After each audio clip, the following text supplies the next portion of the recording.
Hello students, welcome back to our YouTube channel Sarvan lecturer. और आज के इस वीडियो में हम सभी जानेंगे प्यारे साथी कि बोर्ड एग्जाम सन 2024 में निबंध कैसे लिखें ताकि हमें फुल मार्क्स मिले।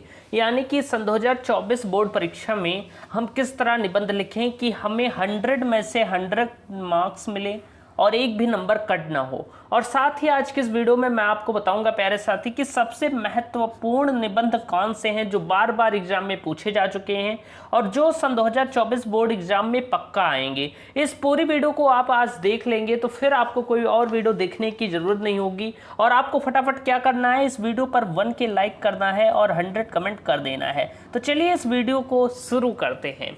तो प्यारे साथी, अगर हम बात करें तो सन 2024 के लिए जो सबसे महत्वपूर्ण निबंध हैं वो कुछ मैंने यहाँ पर लिखे हैं। 5 इंपॉर्टेंट निबंध हैं। अगर आप इन्हें तैयार कर लेते हैं फिर आपको इनके बाहर कोई भी निबंध तैयार नहीं करना होगा। तो प्यारे साथी, मैं आपको बताने वाला हूँ सन 2024 बोर्ड के लिए सबसे महत्वपूर्ण निबंध कौन से हैं। पहला निबंध जो सबसे महत्वपूर्ण है, हर बार पूछा जाता है, प्रदूषण की समस्या तथा समाधान। इस निबंध को तैयार कर लीजिएगा, हर बार ही पूछ लिया जाता है, बहुत ही इंपॉर्टेंट है। और आज के इस वीडियो में मैं आपको इसे लिखकर भी बताऊंगा कैसे हम निबंध लिखते हैं। प्यारे साथी, इस वीडियो में आप ये भी जानेंगे कि निबंध को कैसे लिखा जाएगा। कोरोना वायरस पर निबंध आपको तैयार कर लेना है, भ्रष्टाचार एक समस्या पर निबंध भी तैयार कर लेना है और बेरोजगारी एक समस्या पर निबंध तैयार कर लेना है। इसके बाद प्यारे साथी, स्वदेश प्रेम, इस पर भी निबंध तैयार कर देना है। ये 5 टॉपिक मैंने आपको बताए हैं, प्रदूषण की समस्या तथा समाधान, कोरोना वायरस, भ्रष्टाचार एक समस्या, बेरोजगारी एक समस्या और स्वदेश प्रेम या देश प्रेम। तो प्यारे साथी, ये 5 अगर आप तैयार कर लेते हैं फिर आपका 9 अंक पक्का है। इसके बाद आपको कुछ नहीं तैयार करना है, इसी से आपके बोर्ड एग्जाम में क्वेश्चन पूछे जाएंगे। तो चलिए अब मैं बताने वाला हूं आखिर हमें निबंध कैसे लिखने हैं। मैंने आपको बता दिया है सबसे महत्वपूर्ण निबंध। अब बात करते हैं कैसे निबंध लिखा जाएगा। चलिए चलते हैं नेक्स्ट पेज पर। करत करत अभ्यास के जड़मति होत सुजान, रसरे यावत जाते सिरपल परत निशान। यानी कि प्यारे साथी, अगर आपको कुछ समझ में नहीं आ रहा है, मान लीजिए आप निबंध ही तैयार कर रहे हैं, आपको नहीं समझ में आ रहा है, तो बार बार प्रैक्टिस कीजिए। कहा गया है करत करत अभ्यास की।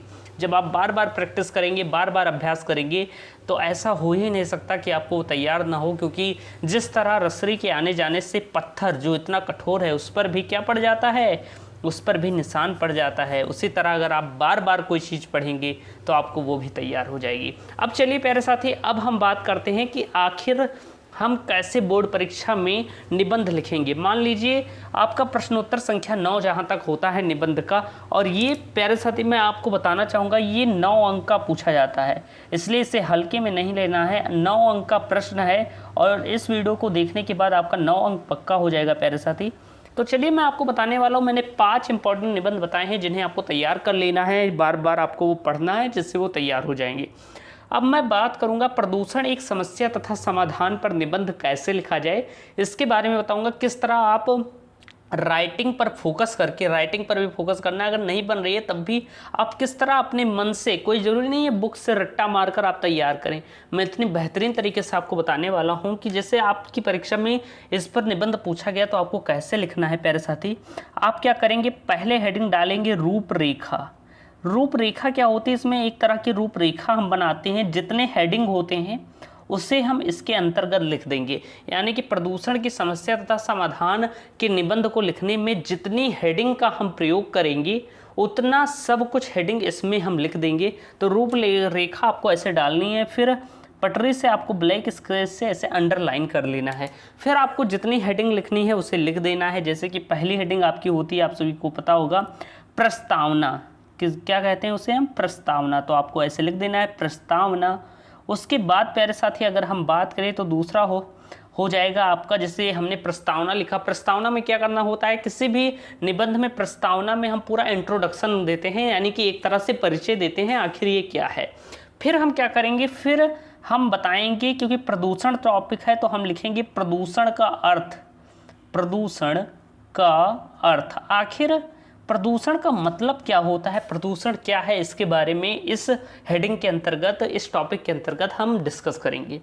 फिर आपको तीसरी हेडिंग डालनी है प्यारे साथी, जो कि आपका है प्रदूषण के प्रकार। तीसरी हेडिंग आपका है प्रदूषण के प्रकार। ऐसे अच्छी राइटिंग में आपको सारी चीज़ें लिखने हुए चलनी है, क्योंकि जब तक राइटिंग आपकी अच्छी होगी तो आप मेजर राइटिंग अगर नहीं भी बैठ रही है तब भी आप साफ सुथरा लिखें, ज़्यादा कटिंग ना करें, तो आपको अच्छे अंक मिलेंगे। फिर आपको क्या करना है प्यारे साथी, और आपको साथ में राइटिंग पर फोकस करते हुए चलना है। फिर समस्या में समाधान, समस्या के समाधान। अब चौथी हेडिंग आपकी होगी कि आखिर ये जो प्रदूषण की समस्या है इसके क्या समाधान है, उसके बारे में हम बताएंगे समस्या की समाधान में प्यारे साथी।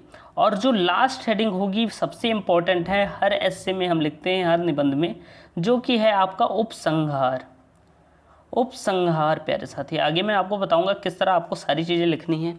देखिए हमने लिखा रूपरेखा के अंतर्गत प्रस्तावना, पहले हम प्रस्तावना लिखेंगे, फिर प्रदूषण का अर्थ यानी कि प्रदूषण क्या है, फिर प्रदूषण के प्रकार के बारे में बताएंगे, फिर समस्या के समाधान के बारे में बताएंगे कि आखिर प्रदूषण की समस्या कैसे सुलझ सकती है, और फिर हम बात करेंगे उपसंहार के बारे में। अब प्यारे साथी जैसे आपने इतना लिख लिया, फिर आपको क्या करना है, पहली हेडिंग डालनी है जो कि है आपकी प्रस्तावना। आप ऐसे हेडिंग डालेंगे प्रस्तावना, जो आपकी पहली हेडिंग है जिसे हमने कहा है प्रस्तावना, उसे डालेंगे पहली हेडिंग। ऐसे आप करके पहली हेडिंग हमारी क्या थी, प्रस्तावना हमने डाली, और फिर आपको मार्क कर लेना है ऐसे मार्कर से, यानी कि मार्कर से नहीं या स्केच से आप अंडरलाइन कर लीजिएगा पटरी की सहायता से। अब इसके बाद हम क्या करेंगे कि प्रस्तावना में हमें एक तरह से परिचय देना होता है, आखिर क्या है प्रदूषण इसके बारे में हमें बताना है, इसके बारे में हम इसमें परिचय देते हैं, पूरी डिटेल में बात करते हैं कि आखिर प्रदूषण क्या है। तो प्यारे साथी जैसे हम लिख सकते हैं, कोई आपको रट्टा मारने की ज़रूरत नहीं है, इतना आपका मानव बुद्धि है तो आप सोच भी सकते हैं। जैसे हम लिखेंगे कि शुरुआत यहाँ से करते हैं, एकदम मन से लिख रहे हैं कि प्रदूषण एक बहुत बड़ी समस्या है। हमने लिखा कि प्रदूषण एक बहुत बड़ी समस्या है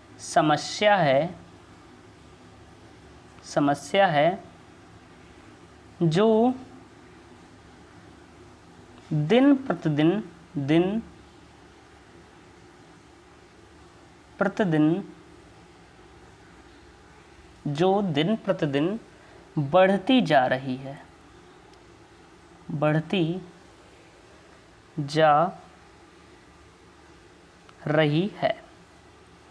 प्यारे साथी हमने पहले क्या लिखा कि प्रदूषण एक बहुत बड़ी समस्या है जो दिन प्रतिदिन बढ़ती जा रही है, जिसके कारण क्या हो रहा है कि बहुत सारी बीमारियां फैल रही हैं। तो हम लिख सकते हैं जिसके कारण, या आप कह सकते हैं जिसके कारण हमारा पर्यावरण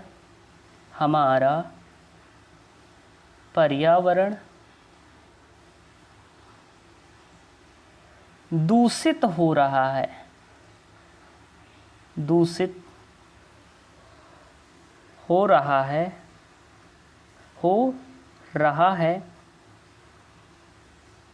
इसीलिए दिन प्रतिदिन, अब हम लिख सकते हैं क्योंकि हमने लिखा पहले कि प्रदूषण एक बहुत बड़ी समस्या है जो दिन प्रतिदिन बढ़ती जा रही है, जिसके कारण हमारा पर्यावरण दूषित हो रहा है, और इसीलिए कहीं ना कहीं यही कारण है, इसीलिए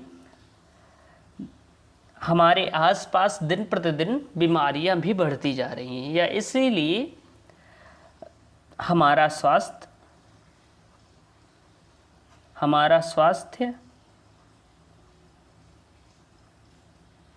दिन प्रतिदिन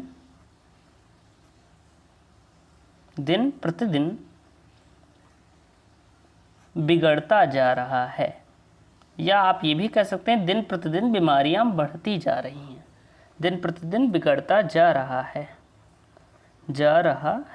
इसीलिए हमारा स्वास्थ्य दिन प्रतिदिन बढ़ता या बिगड़ता जा रहा है। फिर आप ऐसे लिखेंगे, आप लिख सकते हैं कि वायु में कार्बन डाइऑक्साइड की अधिकता होने के कारण कार्बन डाइऑक्साइड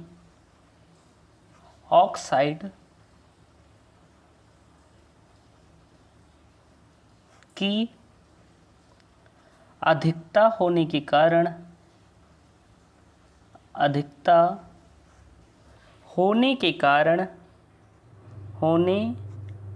के कारण, वायु में कार्बन डाइऑक्साइड की अधिकता होने के कारण हमें विभिन्न प्रकार की बीमारियां हो रही हैं या हमें स्वास्थ्य संबंधी रोग भी हो रहे हैं। तो हम लिख सकते हैं वायु में कार्बन डाइऑक्साइड की अधिकता होने के कारण हमें स्वास्थ्य संबंधी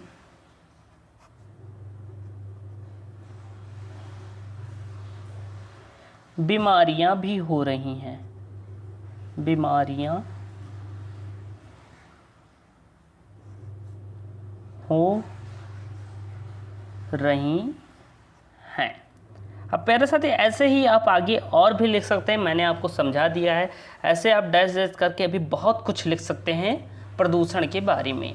और आपको निबंध की कोशिश करनी है कि 2 से 3 पेज, लगभग 2 पेज से कम ना रहे, इतना आपको लिखना है। फिर आपको जैसे दूसरी हेडिंग डालनी है प्यारे साथी, प्रदूषण का अर्थ। तो आपने लिख दिया प्रदूषण का अर्थ, प्रदूषण का अर्थ। मैं आपको बता रहा हूँ कि किस तरह आखिर हमें निबंध लिखना है। तो हम ऐसे प्रदूषण का अर्थ हेडिंग डालेंगे और फिर से अंडरलाइन करेंगे और बेहतरीन तरीके से लिखेंगे कि हमारे पर्यावरण या वातावरण का दूषित होना ही प्रदूषण कहलाता है। हमारे पर्यावरण का दूषित होना ही क्या है? प्रदूषण है। तो हम कह सकते हैं कि हमारे पर्यावरण, हमारे पर्यावरण का दूषित होना ही, हमारे पर्यावरण का दूषित होना ही प्रदूषण कहलाता है, प्रदूषण कहलाता है।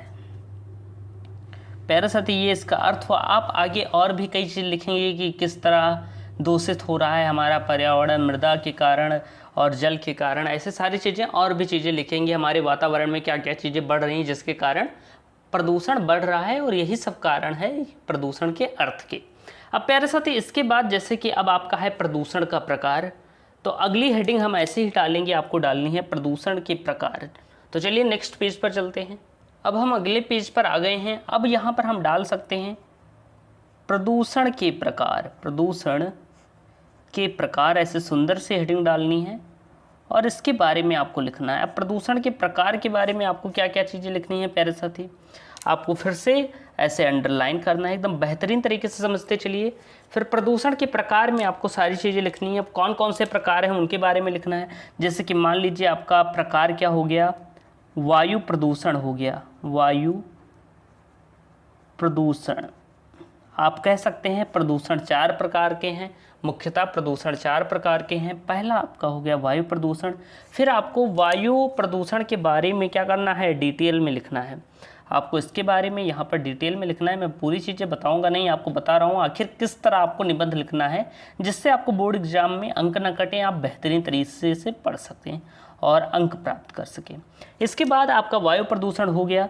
फिर आपको दूसरी हेडिंग डालनी होगी, उसके बारे में आपने लिख दिया। फिर आप लिखेंगे जल प्रदूषण, जल प्रदूषण के बारे में आप डिटेल में लिखेंगे।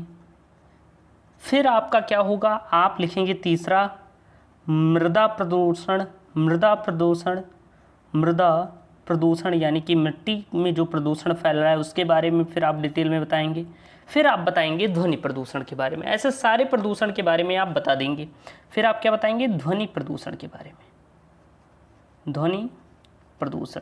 तो इसी तरह आपको सारी हेडिंग जितनी मैंने बताई हैं उसके बारे में आपको डिटेल में लिखना है और ऐसे ऐसे करते चलना है और सब में अंडरलाइन कर देनी है। एक मेन हेडिंग में डबल अंडरलाइन कर दीजिएगा, इसमें सिंगल। ओके। अब इसके बाद आपको समस्या और समाधान लिखना होगा। फिर अंतिम में जो आता है समस्या और समाधान लिखने के बाद जो सबसे लास्ट हेडिंग होगी 6, जो आपकी 5 नंबर हेडिंग होगी, वो होगी आपका क्या, उपसंहार, जो कि सबसे इम्पॉर्टेंट है। इसके अंतर्गत हमें बताना रहता है कि आखिर हम कैसे बचाव कर सकते हैं, कैसे हम मानव हैं तो हमें हमारे पर्यावरण को क्या करना चाहिए, सुरक्षित रखना चाहिए।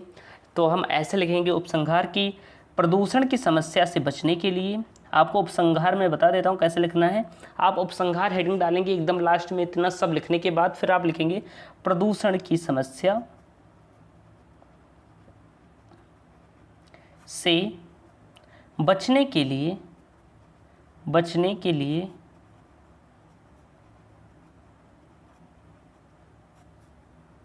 हमें प्रदूषण की समस्या से बचने के लिए हमें क्या करना होगा, पर्यावरण के प्रति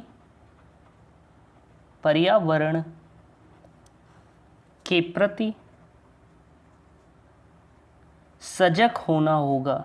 क्या होना होगा, सजग होना होगा, यानी कि इसका उत्तरदायित्व लेना होगा, एक तरह से प्रति सजग होना होगा।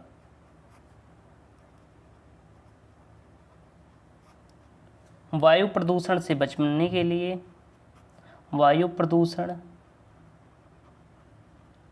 से बचने के लिए हमें पेड़ पौधे लगाने होंगे। बचने के लिए हमें अपने आसपास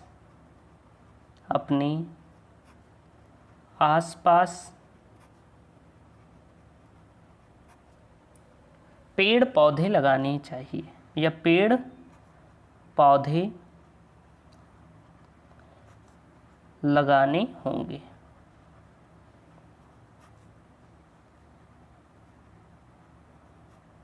हम मानव हैं, आगे आप लिखेंगे हम मानव हैं, इसलिए हमारा उत्तरदायित्व बनता है कि हम अपने आसपास अपनी पृथ्वी, अपने पर्यावरण को सुरक्षित रखें, दूषित ना करें उसे, और उसकी रक्षा करें। इस तरह हम आगे लिख सकते हैं और भी कई चीज़ें, और उपसंहार हमारा हो जाएगा। उपसंहार ज़्यादा 3 से 4 लाइन में आपको लिख देना है।